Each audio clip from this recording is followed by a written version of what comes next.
As far as Deshaun Watson's contract, Andrew Berry kind of put that on the table when he was talking out at the combine, that restructuring it is definitely a possibility.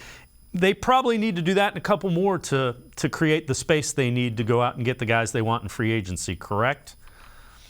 Well, first of all, they will be releasing John Johnson 3. We already know that. That will happen next week, and that will be a June 1st designation, meaning that they will save $9.75 million on the cap with that move.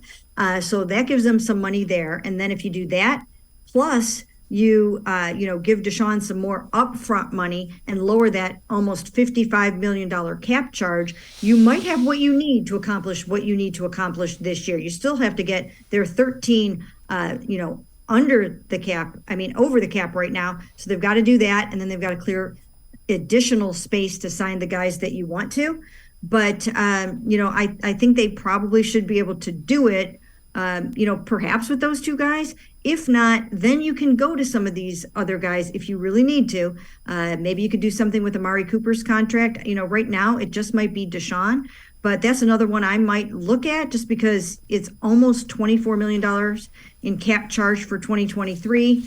And, he's somebody that you could save a boatload of money on again as a June 1st designation. They have no plans to do that. He will be here.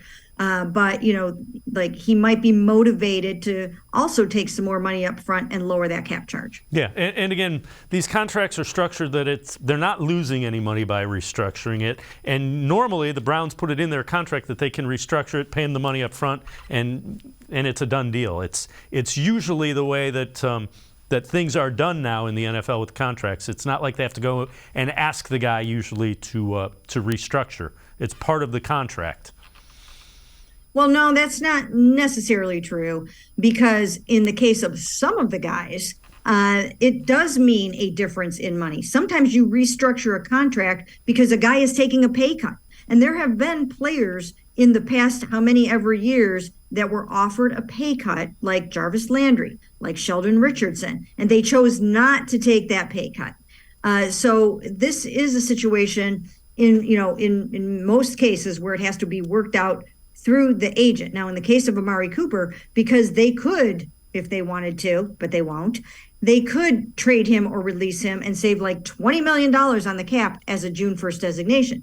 So they do have leverage there where they could say, look, we can't pay you this much, but we're going to pay you this much. Now, that's not going to happen either. With Amari, I'm pretty sure that if they do touch his contract, which I don't even think that they're going to at this point, but if they do, I think he's someone that would still make the same amount of money. Deshaun Watson is going to make his $230 million fully guaranteed one way or the other, whether it's here, whether it's next year, whether it's from another team down the road.